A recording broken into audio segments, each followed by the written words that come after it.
Eh bien les gars, la machine à rumeurs s'emballe à nouveau, et cette fois, la bombe vient de Defensa Central. Apparemment, le PSG est prêt à inonder le Barça d'argent pour Lamine Yamal.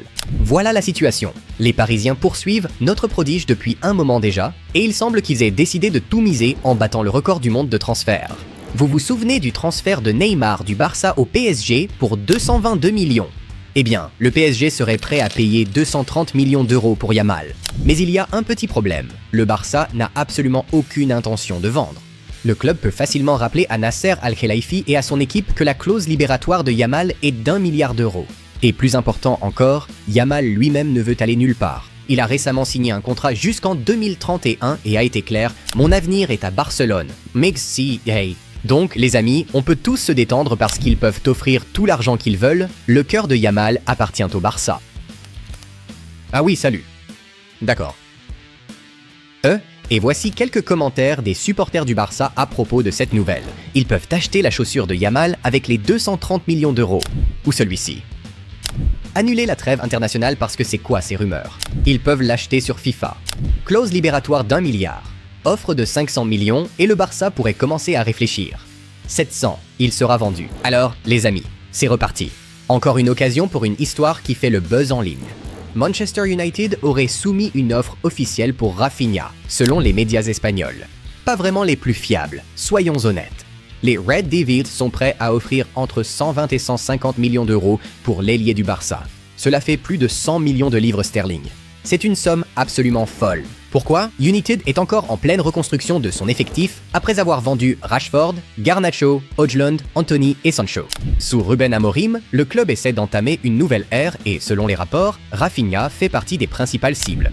Fichage écrit. Barcelone exige au moins 120 millions d'euros pour son joueur vedette. Les sources de Manchester United estiment que ce montant ne serait pas un obstacle si Rafinha est considéré comme un investissement stratégique pour la reconstruction du club. Mais du calme, ne paniquons pas. Rafinha a récemment prolongé son contrat jusqu'en 2028, ce qui donne au Barça un contrôle total sur la situation. Le club n'a pas l'intention d'écouter des offres qui n'ont pas de sens pour lui. Et n'oubliez pas, Rafinha lui-même a répété à plusieurs reprises que son cœur appartient au camp nou.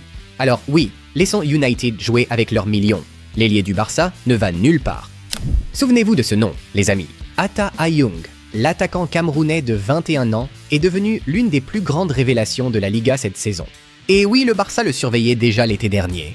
5 buts, 3 passes décisives et une valeur marchande qui a déjà grimpé à 20 millions d'euros. Pas mal pour un joueur qui n'a coûté que 3 millions il y a quelques mois. Voici l'histoire. En août, Villarreal et Levante ont conclu un accord vraiment inhabituel. Villarreal a vendu Ayoung pour 3 millions d'euros, mais a ajouté tout un tas de clauses compliquées.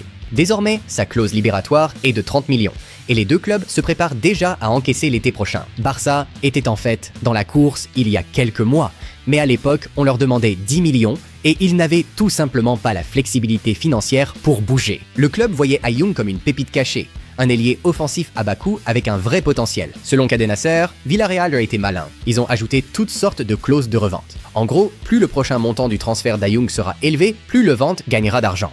Et si Levante refuse une grosse offre, supérieure à 15 millions, ils devront quand même indemniser Villarreal. Tout cela signifie une chose, une vente l'été prochain est presque inévitable. Mais voici le rebondissement qui devrait nous enthousiasmer, le plus cool. L'été dernier, Ayoung a confié à ses proches que son transfert de rêve était Barcelone.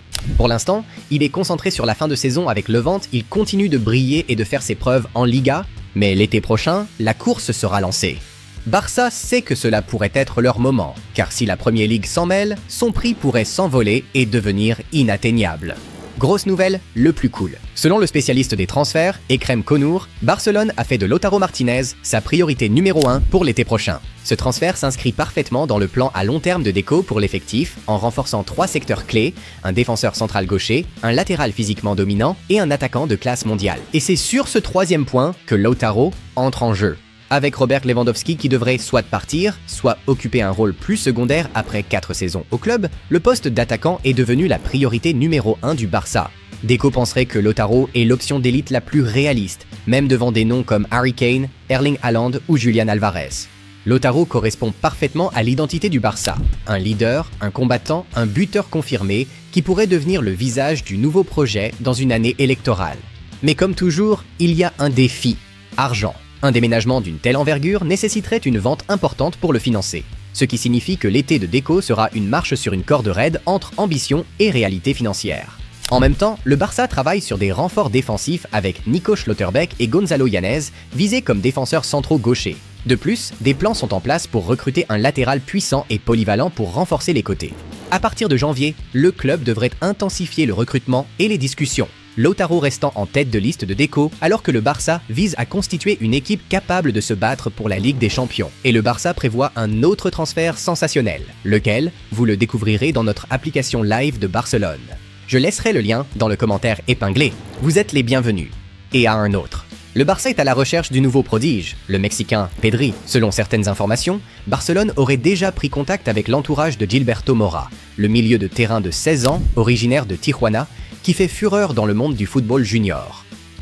Mora a été surnommé le Pedri mexicain et ce n'est pas sans raison. Lors de la Coupe du Monde U20, il a été en feu. 3 buts, 2 passes décisives. Et dans le Mexique à atteindre les quarts de finale. Son style allie parfaitement technique, vision et calme avec le ballon. Des qualités que même certains joueurs de l'équipe première pourraient lui envier. Pas surprenant que le PSG, l'Inter Miami et même le Real Madrid aient déjà manifesté leur intérêt, mais il semble que Barcelone veuille agir en premier. Une fois de plus, le club fait ce qu'il sait faire de mieux, sécuriser des talents de classe mondiale avant que le reste du monde ne réalise à quel point il est spécial. Moreau a tout pour définir une nouvelle ère. Le contrôle, l'intelligence, la créativité et ce calme serein que nous avons autrefois vu chez un jeune Pedri. Si ce transfert se concrétise, le Barça pourrait bien accueillir un autre maestro technique prêt à façonner l'avenir du club, Rashford, le nouveau numéro 9 de Flick. Le Barça a connu quelques semaines difficiles. Les défaites contre le PSG et Séville ont révélé certaines failles, mais Hansi Flick ne compte pas rester les bras croisés. Selon Mundo Deportivo, il prépare une nouvelle configuration tactique avec Marcus Rashford en pointe, dans le rôle classique du numéro 9. La raison est simple, le Barça a perdu son intensité dans le pressing. Flick veut retrouver cette agressivité caractéristique dès la première minute, et Rashford pourrait devenir le fer de lance du pressing, forçant les adversaires à commettre des erreurs. À gauche, Rafinha. À droite, Lamine Yamal et Fermin juste derrière Rashford. S'ils se rétablissent à temps pour le match contre Gérone le 18 octobre, on pourrait voir cette expérimentation à ce moment-là. Sinon, ses débuts pourraient avoir lieu en Ligue des Champions contre l'Olympiakos le 21 octobre. Rashford a tout pour être le 9 parfait. Vitesse, volume de jeu, puissance dans le pressing et la capacité à ouvrir des espaces pour ses coéquipiers. Bien qu'il ait l'habitude de jouer sur l'aile, sa polyvalence offre à Flick la possibilité de rendre le Barça moins prévisible et plus explosif. Rashford en pointe pourrait être l'étincelle qui ramène le Barça sur le chemin de la victoire. Et voilà qui conclut le tour d'horizon de l'actualité du Barça pour aujourd'hui. De l'offre folle du PSG de 230 millions pour Yamal, à la course de Manchester United pour Rafinha, en passant par l'émergence d'Eta Ayoung, les rumeurs autour de Lautaro Martinez, le Pedri mexicain, Gilberto Mora, et la nouvelle expérience de Flick avec Rashford en numéro 9, Barcelone est... mon pote. Barcelone est une fois de plus au centre de l'univers du football. Maintenant, c'est à vous de jouer, Cullers. Quelle histoire vous a le plus surpris? Vendrez-vous Rafinha? Rashford peut-il vraiment briller en tant qu'avant-centre? Ou devrions-nous simplement miser sur Yamal jusqu'en 2031? Si cette mise à jour vous a plu, laissez un like, partagez, avis, commentaires, abonnez-vous pour ne rien manquer, rebondissement, mercato, fuite, entraînement, surprise tactique, quand nous. N'oubliez pas de télécharger l'application Barcelona Live pour histoires exclusives. Rapports initiés l'actualité du Barça sur votre téléphone. Le lien est dans le commentaire épinglé. À bientôt.